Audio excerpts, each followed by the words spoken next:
우리 김내 선교회 이 지도자 대회에 부족한 저를 세워주신 우리 최일식 목사님과 특별히 한기영 목사님 참으로 감사합니다. 하나님께서 오늘 밤에 우리들에게 놀라운 은혜 주실 줄로 믿습니다.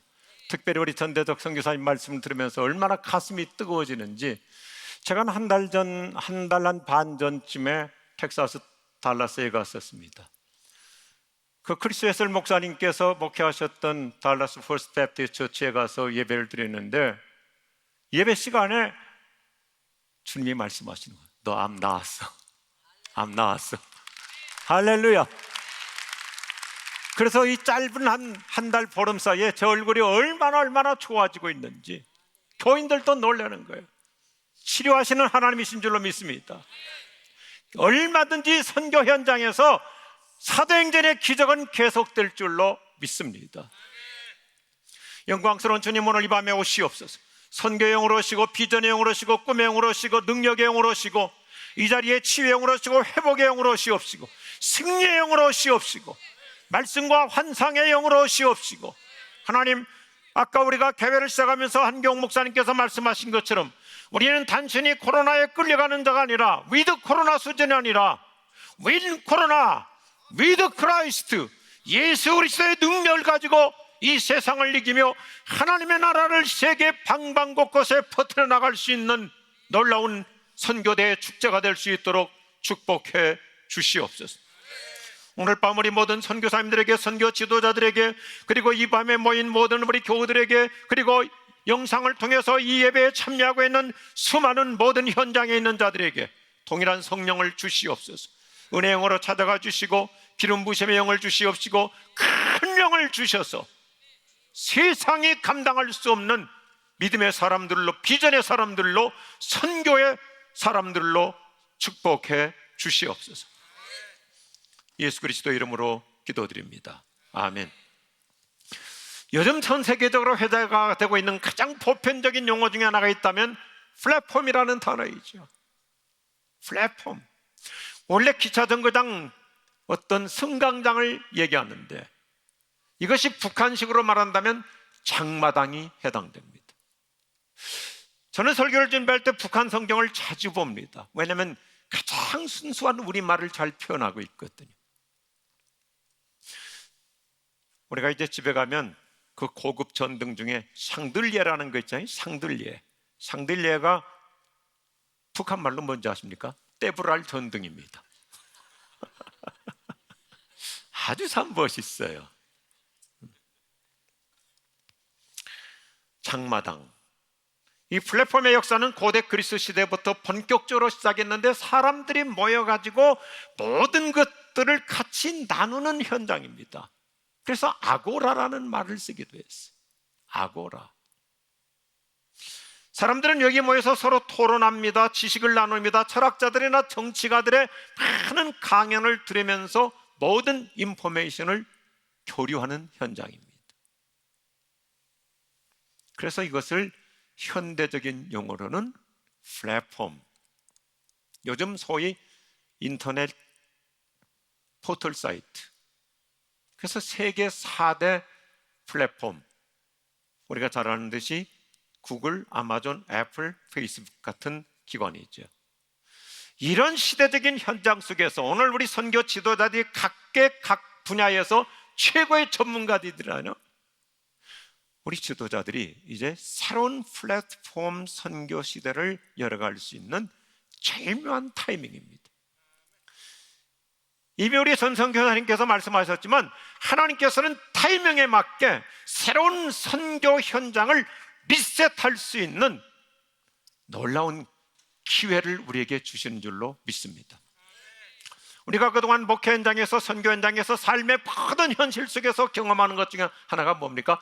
어떤 위기도 하나님은 기회로 전환시켜 주십니다. 그래서 저는 지금까지 우리 교회 본질 크게 한 4가지 단어로 좀 압축해 봅니다. 첫째는 교회를 그동안 헤드쿼터라는 말을 많이 썼어요.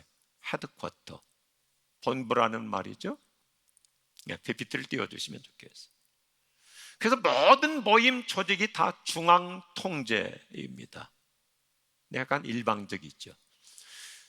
두 번째는 센터라는 말을 우리가 그동안 참 많이 써왔습니다. 센터는 헤드쿼터하고는 달리 여러 분산되어 있는 곳에서 한 곳으로 모여듭니다.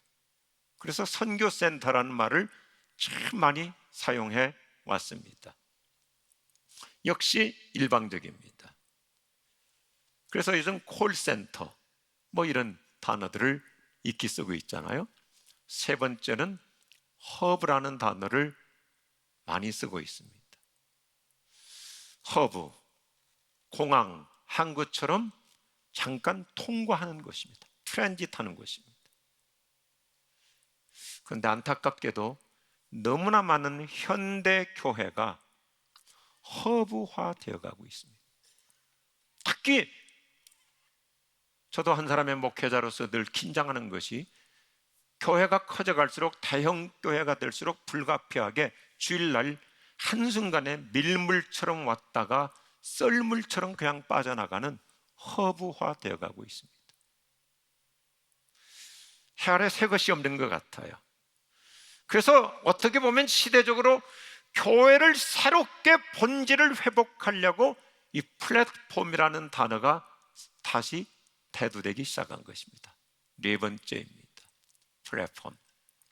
이 플랫폼이라는 단어가 참 멋있어요. 사방에서 다 모여듭니다.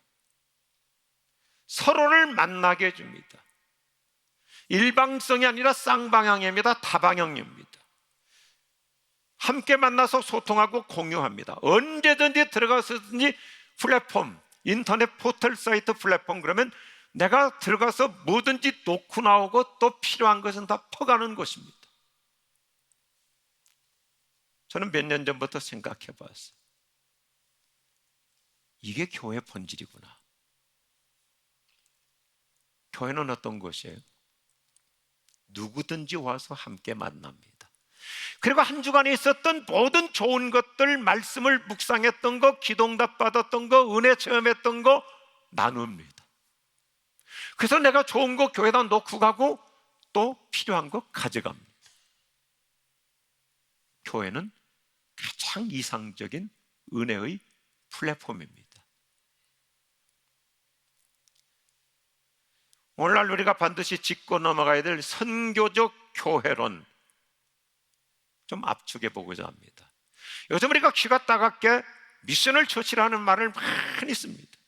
우리 은혜 한인교회 같은 것은 미셔널 처치라는 말이 나오기 전부터 선교적 교회였잖아요. 저는 7, 8년 전부터 구공산권 시절부터 소련 선교에 집중했었습니다. 그리고 대한민국 주민등록증을 가지고 소련 지역을 수도 없이 다녔습니다. 참 모스크바부터 피터스버그, 베테르부르크에서 사흘년을 거쳐서 외국인이 들어갈 수 없는 캄차카까지도 하나님께서 특별한 길을 열어주셔서 많이 다녔습니다. 그런데 은혜 한인교회는 우리 원로 목사님이신 존경하는 김광식 목사님께서 얼마나 앞장서셨는지 구소련이 무너지면서 소련 전 지역을 은혜의 플랫폼으로 만들어 놨습니다. 할렐루야. 놀라운 역사들이 엄청나게 일어났어요. 기적이 나타나고 병든 자가 고침받고 사회주의 국가일수록 귀신의 세력이 센데 가는 곳마다 귀신들이 쫓겨나는 이 역사, 사도행전 29장을 수도 없이 써내려 왔습니다. 모이면 은혜를 나눕니다. 그리고 은혜를 퍼갑니다. 이것이 교회예요. 교회는 중앙집권적인 컨트롤 타워나 필요할 때만 전화해서 필요한 것 공급받는 콜센터 정도가 아닙니다. 교회는 밀물처럼 잠깐 주일날이면 왔다가 썰물처럼 그냥 가는 허브가 되어서도 안 됩니다. 교회는 모두가 아무 때나 언제든지 누구든지 와서 같이 나누고 같이 만나고 함께 기도하고 모든 것을 공유하는 은혜의 공동체가 되어야 될 줄로 믿습니다. 그래서 유대인들은 구약시대 성전을 회당이라고 그랬어요. 회당. 이 시나고그라고 하는 단어 자체가 뭡니까? 신, 함께라는 말이죠. 함께 만나서 모든 것을 나누는 모임터입니다. 우리가 지향해야 될 교회 본질, 특별히 선교적 교회의 모형이 시나고그 회당입니다. 교회는 예수님의 십자가 밑으로 모두가 나와서 십자가 앞에 나와서 모든 것을 나누는 은혜의 플랫폼. 할렐루야. 은혜의 장마당이어야 합니다. 우리가 성경을 전체적으로 관찰해 보면 성전에 관한 이름들이 참 다양하게 나오죠. 특별히 구약 성경을 보면 얼마나 다양합니까? 솔로몬이 성전을 짓기 전까지 주로 장막이라고도 했고 또 성막이라고도 했습니다. 장막이라는 말이 130번, 성막이라는 말이 100번 정도, 그 다음에 축소해서 성소, 법막, 하나님의 집, 여호와의 집, 하나님의 처소, 이런 용어들이 자주 등장합니다. 그런데 가장 원시적이면서 가장 본질적인 명칭은 회막입니다. 다음 그림을 보시면 성경에서 회막이라는 말은 자그마치 146번이나 나옵니다. 우리가 성경을 읽으면서 회막이라는 말을 그냥 의미 없이 지나가곤 하는데 성전과 관련돼서 가장 많이 사용하는 단어는 성소도 아니고 성막도 아니고 회막입니다. 가장 많이 반복하고 있습니다. 왜 그럴까요? 이 단어에서 보는 것처럼 우리말 회막보다 영어 단어가 훨씬 쉽잖아요. tent of meeting, 만남의 장소, 만나는 것. 사람과 사람이 만나고 사람과 하나님이 만나는 것. 회막은 언제든지 나와서 하나님을 만나는 장소입니다. 회막을 현대적으로 표현하자면 하나님과 사람이 수시로 조우를 이루는 플랫폼입니다. 감사하게도 하나님은 우리를 그렇게 만나고 싶어 하세요. 만나고 싶어 하세요. 그래서 출애굽기 40장에 가보면 하나님은 회막을 만들어 놓고 언제 회막 개막식을 하시냐면 정월 초하룻 날, 1년이 시작하는 정월 초하룻 날 이스라엘 백성들을 회막으로 초청하세요. 저는 이 성경을 보면서 너무나 감격스러운 것이 한 해가 시작하는 정월 초하룻 날 하나님은 나하고 만나자는 거예요. 만나러 오라는 거예요. 그렇게 보면 우리 한국교회가 엄청난 성경적 배경을 갖고 있어요. 송구영신 예배, 한 해를 마무리하면서 새해를 시작할 때 하나님을 만나면서 새해를 출발합니다. 이게 성경이에요. 하나님은 그 해 첫날부터 나와서 나와 같이 만나자는 거예요. 어제 우리 한경 목사님께서 설교하신 것을 제가 인터넷으로 들으면서 큰 감동을 받았어요. 언제까지 코로나 핑계를 대면서 교회를 나오지 않고 그냥 영상으로만 예배드릴 것이냐. 나오라는 거죠. 복음의 본질을 회복하자는 거예요. 신앙을 회복하자는 거예요. 저희 교회는 한국에 있습니다. 양천구 목동에 있습니다. 저는 구청장한테도 얘기했어요. 교회 모이는 것에 대해서 간섭하지 말라. 저희 교회는 방역 지침과 관계없이 그냥 모여요. 모이면 되는 거예요. 하나님은 만나자고 그랬어요. 왜요? 정월 초하룻 날부터 은혜 주시려고. 그래서 하나님의 교회 이 플랫폼은 나와서 은혜를 퍼가라는 거예요. 우리 젊은이들은 어떻습니까? 인터넷 사이트, 포털 사이트에 들어가면 거기다가 자기들 뭐 물건 팔고 싶은 거 있으면 팔고, 좋은 거 있으면 어디 여행 갔다 오면 인스타그램 만들어가지고 사진 올리고 또 거기 가서 좋은 자료 퍼가고 하잖아요. 이게 교회 본질이더라고요. 그래서 하나님이 회막을 만드는데 이 축복의 플랫폼, 그 다음 것도 보시면서요, 회막을 어디다 만드냐면 이스라엘 12지파가 광야 통과할 때 동서남북으로 텐트를 치잖아요. 회막은 가운데다가 만들어 동서남북 어디서든지 쉽게 올 수 있도록, 누구든지 아무 때나 올 수 있도록, 동쪽에서도 서쪽에서도 남쪽에서도 북쪽에서도 쉽게 접근할 수 있도록.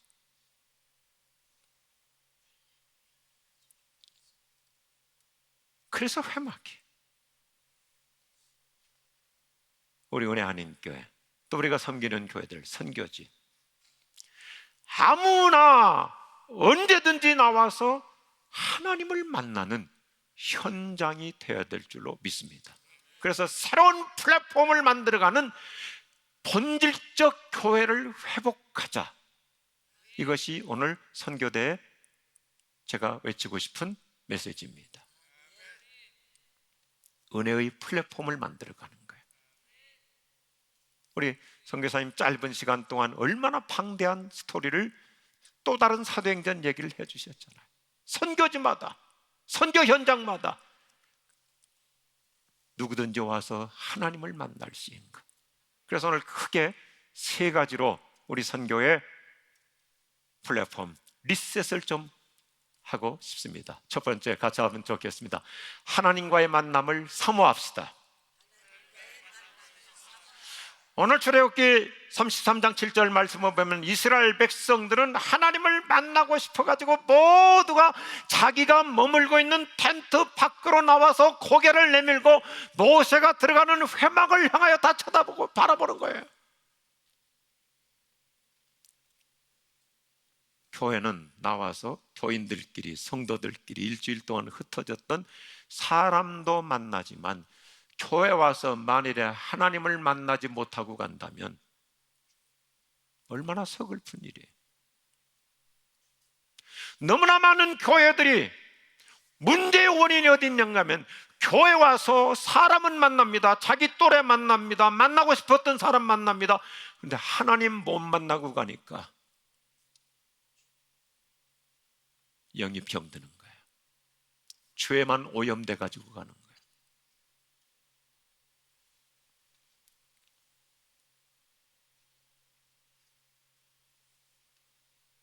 제 영적인 지도자이고 아버지라고 할 수 있는 김장월 목사님, 그분의 인생의 좌우명이 뭐예요?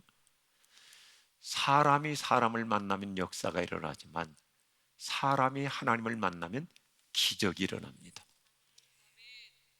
존경하는 우리 선교 지도자 여러분, 그리고 오늘 밤에 나온 우리 모든 교우들이요, 저 여러분, 교회는 어떤 곳인가? 나와서 하나님을 만나 구원의 사건이 일어날 수 있기를 바랍니다.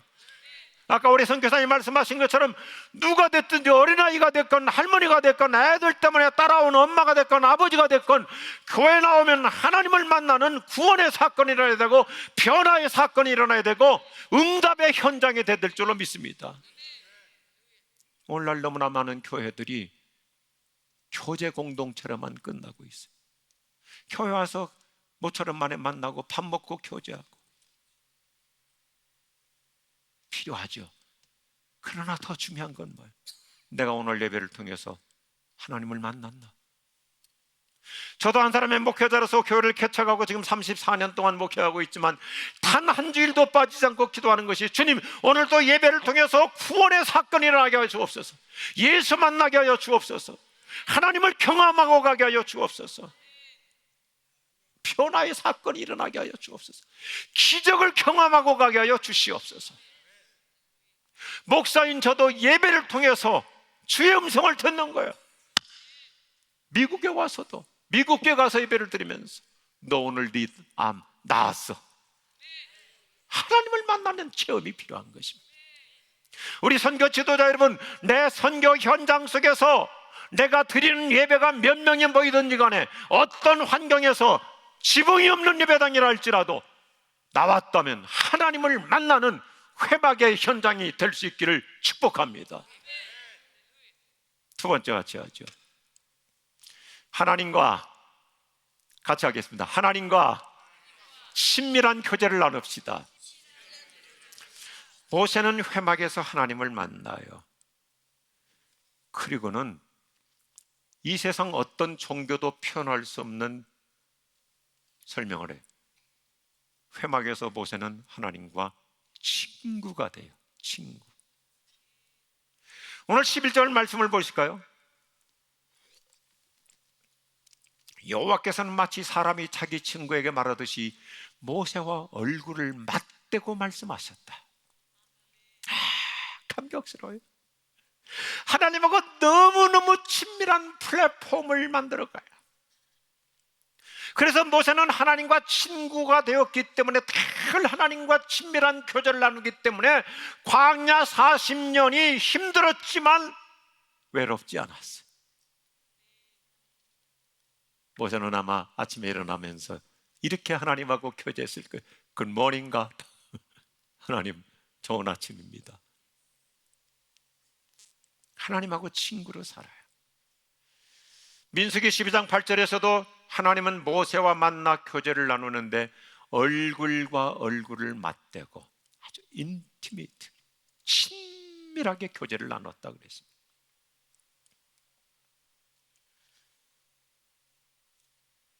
북한에 가서 2년여간 동안 감금 생활을 하셨던 우리 이면수 목사님 간증과 책을 보면 혼자서 그 가혹한 고문과 그 혹독한 수용소 생활 속에서도 하나님을 만났기 때문에 버틸 수 있었던 거예요.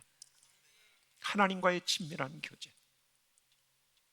존경하는 우리 선교사님 여러분, 선교지에서 내가 얼마나 하나님과 친밀한 교제를 나누냐에 따라서 선교 역사가 달라질 줄로 믿습니다. 저도 교인들에게 그렇게 얘기하거든요. 내가 목사이기 전에 나도 예수 믿는 신자입니다. 예수 믿는 신자가 더 중요해요. 하나님과의 친밀한 교제 없이 산다는 것은, 그것은 육신에 속한 목회로 끝날 수가 있는 거예요. 예수님이 하늘에서 땅으로 내려오신 목적이 바로 이겁니다. 예수님, 우리하고 친구가 되어 주시려고. 그래서 예수님은 과분하게 우리를 친구라고 불러주시잖아요. 친구. PPT를 보시면 예수님께서 얼마나 다정다감하게 우리와 어깨동무하시면서 친구가 되어주시는지. 남녀노소 불문하고 어린아이를 불문하고 예수님께는 경계선이 없어. 다 친구예요. 기독교만의 특성입니다. 이 세상 어떤 종교도 절대자가 죄인된 인간에게 내려와서 친구하자는 데가 없어요.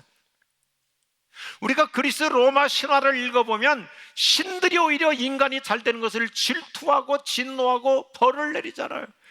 그런데 기독교만큼은 하나님이 거룩하신 하나님이, 아브라함아, 너는 나의 벗이야. 벗이야. 너는 내 친구야. 예수님께서 가난하고 병든 나사로에게도 내 친구 나사로. 예수님 시대 2000년 전에는 상하 계급이 얼마나 엄격했습니까? 그런데 스승과 제자, 이건 뭐 어마어마한 간극이 있었잖아요. 그런데 완전히 패러다임 시프트이죠. 예수님을 연구해 보면 예수님은 패러다임 시프트의 선구자이시잖아요. 스승께서 문화생 제자들에게 이렇게 말씀하세요. 너희는 내 친구야. 이거 말도 안 되는 얘기거든요. 얼마나 아름다워요.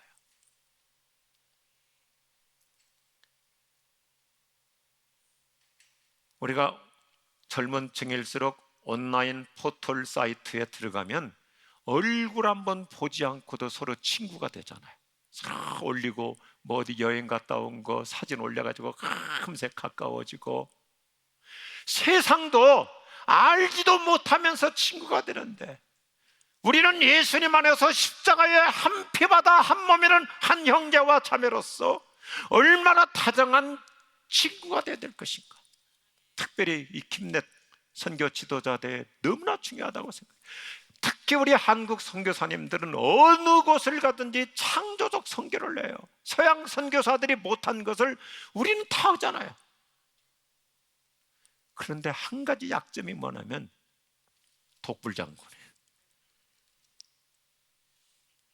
성경은 친구가 되라 그랬어요. 바울이 가는 곳마다 서로 협력하고 팀 사역, 팀워크, 연합하고 하나 되고.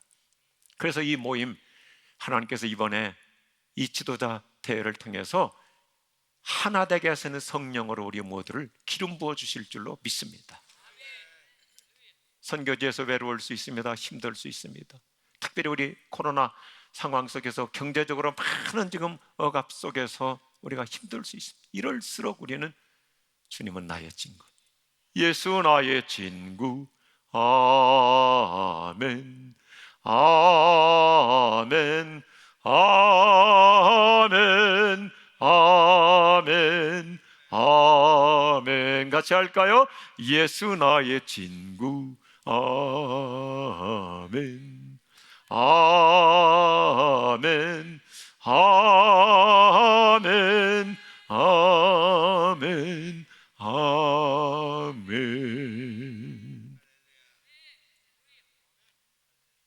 플랫폼에 들어오면 생면부지의 사람들도 친밀한 교제를 나누는데, 하물며 성령 공동체, 십자가의 공동체인 교회를 통해서는 우리 모두가 다 하나님과 친밀한 교제를 나누는 놀라운 은혜 속에 살아갈 수 있기를 축복합니다. 마지막 세 번째입니다. 같이 하죠. 하나님의 은혜를 듬뿍 받고 갑시다. 현대인들이 좋아하는 인터넷 포털 사이트 구글, 아마존, 네이버, 쿠팡 같은 곳에 들어가면 모든 필요한 것 다 공급받잖아요. 진짜 포털 사이트는 만물 백화점이잖아요. 우리가 오프라인 쇼핑센터에 가면, 백화점에 가면 그 가게에 있는 거, 없는 거, 있는 거 있지만 없는 것도 많잖아요. 근데 포털 사이트에 들어가면 다 있잖아요. 그리고 특별히 우리 한국은 정말 배달의 민족이라서 저녁 먹고 손가락 한 번 움직이면 새벽에 다 와 있잖아. 저 그거 생각할 때마다 이거다. 교회는 가기만 하면 하여튼 억지로라도, 피곤해도 힘들어도, 부부싸움을 하더라도 나오기만 하면 하나님의 은혜를 흠뻑 받고 갈 줄로 믿습니다. 그래서 교회 이름도 중요해요. 은혜교회.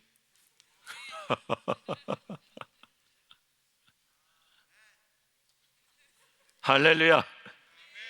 교회는 하나님이 한량없이 은혜를 베푸는 것.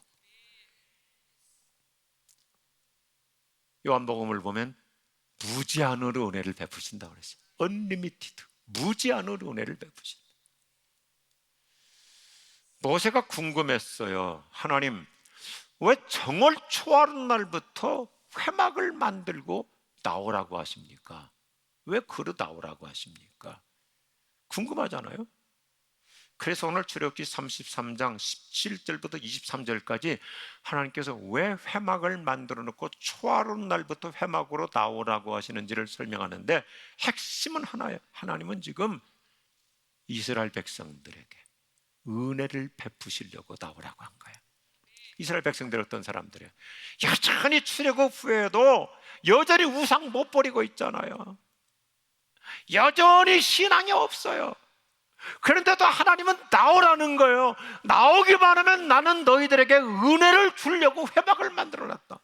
이것이 교회의 본질이고, 이것이 교회가 존재하는 이 땅에 교회가 있어야 될 핵심적인 이유라고 믿습니다. 왜 교회가 필요합니까? 하나님의 은혜를 받는 플랫폼이기 때문에 그래요. 그래서 오늘 출애굽기 33장에서 회막으로 오기만 하면 은혜를 베푸신다는 말을 7번이나 반복해. 오기만 해라. 은혜 주겠다. 은혜 주겠다. 은혜 주겠다. 이것을 구약 성경 나중에 시은소라는 말로 바꿔요. 시은소. 은혜를 베푸는 것이죠. 은혜를 베푸는 것. 하나님께서 은혜를 베푸시는 것. 그 출발점이 회막입니다. 하나님께서 은혜를 저장해 놓으시고 기다리시는 것. 그래서 19절에서 참 여러분에게 기가 막히게 말씀하세요. 여호와께서 대답하셨다. 모세가 물어보거든요. 왜 정을 초하는 날부터 회막으로 나오라고 하십니까? 그러니까 하나님이 대답해 주세요. 내가 나의 모든 은총을 네 앞에 지나가게 하겠다. 그리고 네 앞에서 나 여호와 이름을 선포할 것이다. 나는 은혜 베풀 사람에게 은혜를 베풀고 자비를 베풀 사람에게 자비를 베풀 것이다. 오늘 이 밤에도 주의 존전에 나오신 분들, 월요일 저녁인데도 피곤한데도 힘든데도 바쁜데도 이곳에 나오신 분들, 은혜 베풀 자에게 주님 은혜 베풀어 주시고 긍휼을 베풀어 주시고 자비를 베풀어 주실 줄로 믿습니다. 교회만 나오면 은혜 받고 가는 것이죠. 정부가 뭐길래 교회를 나오라 마라 할 수 있습니까? 우리는 나와야 합니다. 은혜의 보좌로 우리를 초청하고 있어요. 십자가 밑에 나오기만 하면 긍휼을 베풀어 주신다는 거예요. 여기 왜 자비라는 말을 씁니까? 이스라엘 백성들의 출애굽기를 보면 여전히 죄짓고 있어요. 여전히 신앙이 없어요. 그런데도 주님을 하면 나와라. 그러면 내가 너희들의 죄를 용서할 것이고 자비를 베풀어 줄 것이다. 한 주일 동안 실패할 수 있습니다. 턴아웃될 수 있습니다. 탈진할 수 있습니다. 여러 가지로 많은 시행착오를 겪을 수 있습니다. 그러나 주님의 존재 앞에 나오기만 하면 주님은 은혜 베풀 자에게 은혜를 베푸시고 자비를 베풀 자에게 자비를 베풀어 주시고 긍휼을 베풀어 주시고 치유의 역사를 이루어 주실 줄로 믿습니다.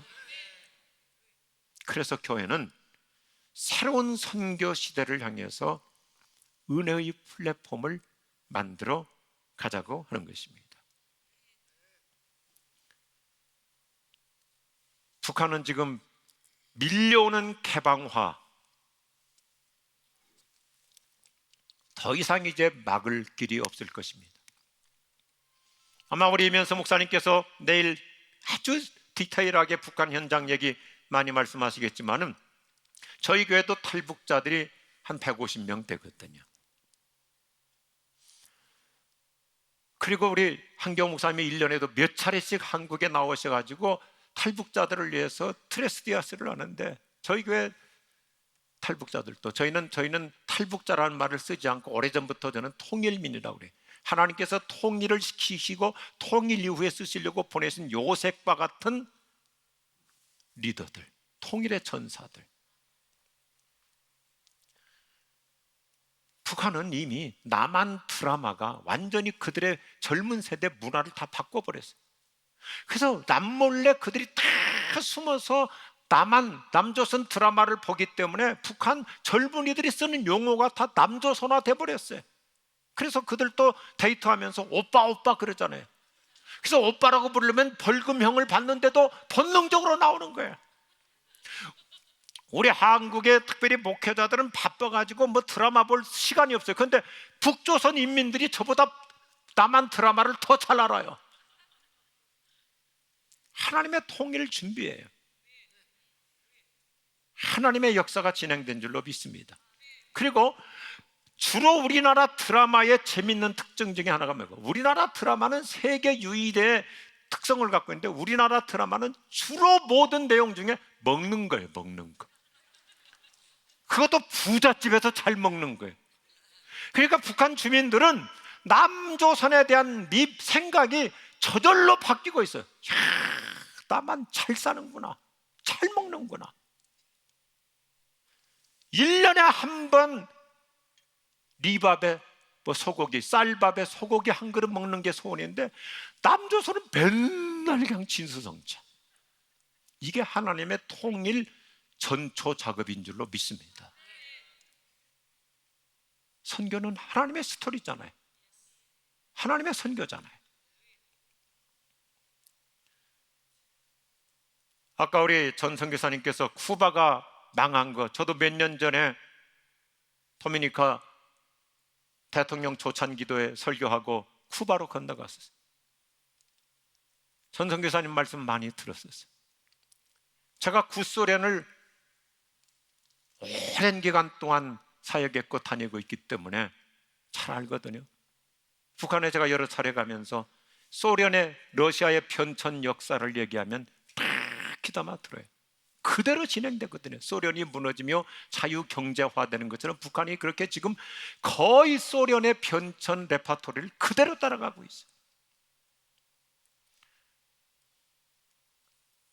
1992년 페레스트로이카로 소련이 무너지고 나서 북한이 한 가지 가슴 아프게 현실 직면한 게 있어요. 북한 대학생들은 제2 외국어로 러시아어가 필수 과목이거든요. 그래서 북한 대학생들의 70% 정도는 기본적으로 노를 좀 해요. 그런데 러시아 말 배워가지고 쓸 데가 없어져 버린 거예요. 그래서 말로는 미제국주의 반미하는데요, 평양 가보면 영어 배우겠다고 난리예요. 다음 그림 좀 보세요. 옛날 우리 그런 사진이지만 교실에 들어가지 못해가지고 제가 가보니까요, 복도에 서가지고 소리도 들리지 않는데 칠판에 영어 적는 걸 그걸 공부하라고 영어 배우겠다고 난리예요. 우리 시민권자들이 할 일이 참 많아질 겁니다. 영어 가르쳐주러 가게 되면 엄청나게 그들 따라 붙을 것입니다. 태영호 한국의 국회의원이 됐잖아요. 우리 교회 와서도 간증하러 그러는데 영어 배우고 싶어서 난리라는 거예요. 해외 동포들을 가장 먼저 환영하기 때문에 앞으로 선교의 문이 하나님께서 쿠바 여시듯이 한순간에 열려버리거든요. 독일 베를린 장벽 그냥 한순간에 무너졌잖아요. 하나님의 역사는 그분의 손에 달려있는 줄로 믿습니다. 특별히 우리 해외 동포들이 할 일들이 엄청 많아요. 북한은 인터넷 시스템이 활성화되고 있어요. 구소련이 무너지면서 현대화되는 것과 거의 동일합니다. 그래서 휴대폰, 컴퓨터 보편화되고 있는데, 제가 한 번은 통일부 차관하고 같이 갔었기 때문에 김책 공과대학, 한국의 카이스트이죠. 김책 공과대학을 정말 자기들 얘기로는 민간인에게 보여준 적이 없대요. 아주 구석구석 봤는데 북한이 해킹 1등인 것을 절감하고 왔어요. 이야, 이 정도구나. 대단한 실력이에요. 우리나라가 북한 SK든지 어떤 통신회사에서 케이블 라인만 깔아주면 북한 한순간에 모든 통신이 완벽하게 이루어지는데, 지금도 제가 평양하고는 카톡 정치 얘기만 하지 않으면 전혀 간섭하지 않습니다. 오늘 아침 말씀 읽고 묵상한 거 나눕니다. 카톡 자유로워요. 그 다음에 카톡이 안 되는 지역들은 중국 휴대폰들을 가지고 이렇게 쓰고 있기 때문에 중국 위챗 자유롭게 다 교신해요. 제가 맡고 있는 북한 장애인 글로벌 블레싱이라고 하는 기관도 있어서 위챗 가지고 서로 교제해요. 앞으로 우리 은혜 한인교회에서 특별히 컴퓨터 계통의 전문가들, 이 온라인 미니스트리 아주 새로운 블루오션 시장입니다. 우리 시민권자들, 특별히 시민권자들은 앞으로 북한의 김일성 대학에 유학 가서 거기서 공부하실 수 있어요. 미국 시민권자로서 김일성 대학 가서 의학 박사 받은 분도 있어요. 미국에서 이미 의학 박사를 받았는데 오히려 북한 당국에서 우리 김일성 대학에 와서도 당신이 박사학위를 하나 더 받으면 좋겠다. 그래서 북한 안에서 의료 사회가 들어요. 제 친구는 호주에 가서 이민 목회, 멜번에서 이민 목회를 잘했어요. 호주가 아주 선교에 또 적극적이잖아요. 그래서 호주 장로교에서 찾아와가지고 당신 한인 목회를 그만하면 좋겠다. 그리고 북한으로 유학을 가라. 그러면 우리가 호주 시민권을 줘가지고 모든 비용은 다 뒷바라지하겠다. 그래서 제 친구는 김일성 대학 가서 언어학으로 박사를 받았어요. PhD를 했어요. 그런데 놀라운 게 있어요. 우리보다 북한이 통일 준비를 더 적극적으로 해요. 북한 당국에서 뭐라고 요청했냐면, 제 친구한테 김일성 대학에서 조선어로 PhD를 했기 때문에 남한하고 북한하고 남조선과 북조선이 학술 용어가 너무 차이가 많이 난다. 그러니까 학술 용어부터 통일 작업을 하자. 그래서 북한 언어학자들, 남한의 언어학자들이 중국이나 제3세계에 모여가지고 수시로 모여서 학술 용어 통일 작업을 합니다. 근데 최근에 제가 너무너무 감동을 받았어요. 북한, 그 전에 제가 북한 갔을 때 의도적으로 물어봤어요. 뭐 뻔히 아는 얘기지만, 북조선에는 장애인들이 몇 명이나 있습니까? 그랬더니 그때만 하더라도 우리 북조선 인민공화국에는 장애인은 없습니다. 그랬어요. 근데 김정은 정권이 들어선 후로 장애인을 다 노출해버렸어요. 그리고는 도와달라는 거예요. UN CDRP라고 하는 장애인 단체를 통해서 북한의 장애인 실태조사를 해달라고 하는 거예요. 한 50억 들어간대요. 왜냐하면 장애인도 종류가 많잖아요. 신체장애인, 뭐 청각장애인, 또 시각장애인, 또 발달장애인, 뭐 여러 종류의 장애인들이 있잖아요. 이걸 전국 다, 왜냐하면 그동안은 장애인들을 다 숨겨놓고 살았기 때문에 이걸 전국적으로 조사를 하면 그렇게 비용이 많이 들어가는데 그걸 해달라는 거예요. 그리고 최근에 놀라웠어요. 북한에서 수화책을 먼저 만들었어요. 농아인들을 위해서 수화책을 만들었는데 우리 남한의 수화책하고 좀 다르대요. 수화도 다르대. 그래가지고 수화책을 저한테 보내왔어요. 남조선 수화책이라도 같이 통일시키자. 우리 남한 정부는 통일에 대해서 막 캐치프레이즈는 하고 많은 얘기는 하는데 실제적인 준비는 없어요. 그냥 늘 뜬구름 잡는 얘기. 근데 오히려 북한은 수화책 하나까지도 남북한 같이 만들자고. 그래서 통일부에 이인영 장관한테 갖다 줬더니 너무너무 기뻐하는 거예요. 우리가 해야 될 일을 이렇게 그들이 먼저 하고 있다고. 여러분, 북한이 하는 것이 아니라 하나님이 역사를 진행하시는 줄로 믿습니다. 이게 하나님의 선교예요. 너무 많은 얘기를 한 것 같습니다. 특별히 우리 미국에 계신 많은 크리스천 닥터들 의료 선교 얼마나 오랫동안 해왔습니까? 우리 교회 초창기부터 미국의 기독 의료 선교에서 평양에 가고 김일성 대학에 가고 병원 세워주러 가면 꼭 우리 교회 와서 간증을 하고 또 갔다 와서 보고하고 또 많은 뒷바라지를 했거든요. 병원 운영, 농업 선교. 북한에 가서 지도층들을, 농촌 지도층들을 마음껏 혼낼 수 있는 사람 중에 하나가 우리 미국 시민권을 가진 농업 선교사예요. 왜 농사를 이따 이러졌냐고 혼내도 꼼짝 못한대.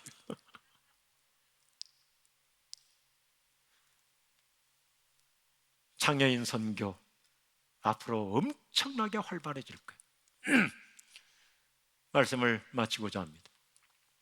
세계적인 시각장애인 성악가, 이태리의 그 초유의 성악가 안드레아 보첼리라고 아실 거예요. 우리가 생각지도 않은 것을 하나님은 외국인을 통해서도 역사하죠. 안드레아 보첼리가 올 4월에 평양에 가서 공연을 하기로 계획을 세웠어요. 그분은 시각장애인이고 여러 가지로 민감한 분이기 때문에 자가용 비행기를 타고 다니더라고요. 그리고 그분이 가서 노래하려면 연주팀이 동원되고 많은 장비가 동원되기 때문에 그분이 평양 가서 콘서트를 하고 남한으로 판문점에서 하고 그 다음에 서울과 도시 몇 군데에서 하려면 100억 들어간대요. 그런데 그걸 자기가 다 하겠다는 거예요. 더 감동적인 것은 코로나 때문에 올 4월에 못했잖아요. 그렇다고 캔슬하지 않았대요. 본인은 캔슬한 게 아니고 내년도 좋고 언제든지 코로나가 정상적으로 되면 자기는 북한 가서 평양에서 하고 판문점에서 하고 서울에 내려와서 통일음악회를 하겠다. 하나님은 뜻밖의 사람을 통해서도 선교를 이끌어 가실 줄로 믿습니다. 우리는 새로운 플랫폼 선교 시대를 역동적으로 펼쳐갈 수 있습니다. 그래서 교회가 앞장서서 은혜의 플랫폼을 만들어 가야 돼요. 우리 은혜 한인교회 마지막 PPT입니다. 함께 모일 때마다 우리 은혜 한인교회 마지막 PPT 띄워주시죠. 하나님의 은혜를 나누고 선교 비전을 공유하는 축복의 플랫폼이 될 수 있기를 축원합니다. 축원합니다.